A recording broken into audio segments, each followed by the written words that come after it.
Роуз почувствовала резкую и непривычную боль в животе в тот момент, когда стояла у плиты и готовила обед. Это была обычная весенняя суббота, и в воздухе пахло свежими травами и теплым ветром, просачивающимся сквозь приоткрытое окно кухни. Она хотела приготовить что-то легкое и питательное, курицу с овощами и ароматным базиликом. Но внезапно, словно острый нож пронзил брюшную полость, боль заставила ее отпустить сковороду, и она с грохотом упала на пол вместе с овощами и маслом. «Роуз, что случилось?» — вбежал в кухню Энтони, ее муж, сразу почувствовав тревогу в ее голосе и позе. Он помог ей сесть на стул и внимательно посмотрел на ее лицо, покрытое испариной. Роуз попыталась улыбнуться, уверяя его, что это всего лишь спазмы и усталость. Но по глазам Энтони он понял, что что-то здесь не так. «Ты слишком много работаешь на огороде», — говорил он. «Может, тебе стоит отдохнуть». Но Роуз всегда была женщиной с сильным характером, привыкшей все делать сама и редко жалующейся. Она сказала, что боль скоро пройдет, и лучше не паниковать. На следующий день боль усилилась, и к ней добавился странный дискомфорт. Живот начал заметно увеличиваться в размерах, словно внутри что-то надувалось. Роуз пыталась скрыть это от Энтони. Надевала свободную одежду, но он заметил. Его беспокойство росло с каждым часом. Энтони, человек, привыкший к порядку и предсказуемости, считал, что при малейших признаках болезни нужно немедленно обратиться к врачу, в то время как Роуз избегала больниц, считая, что лекарство — это крайняя мера. Несколько дней спустя на семейном ужине собрались дети с внуками.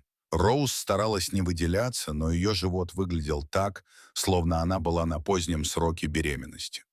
Дети шутили и дразнили бабушку, что у нее появился секретный сюрприз.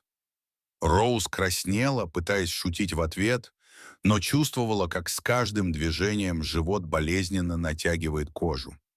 «Мама, ты точно не беременна?» — спросил старший сын с улыбкой. Энтони серьезно ответил, что жена жалуется на более странные ощущения и что они собираются сходить к врачу. Роуз попыталась возразить, но внезапно схватилась за живот, издавая резкий стон. Боль была настолько сильной, что ей понадобилась помощь, чтобы сесть. Семья настояла на том, чтобы отвезти ее в больницу, но Роуз упорно отказывалась, обещая, что если все не пройдет в течение недели, она сама пойдет на обследование. Прошло 2 дня. Боль не стихала, а живот продолжал расти, словно внутри было живое существо, которое медленно раздвигало ткани. Роуз уже не могла игнорировать симптомы.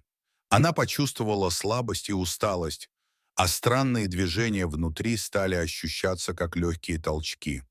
Энтони решил, что терпеть больше нельзя, и на следующий день отвез жену в больницу против ее воли. Дорога была мучительной.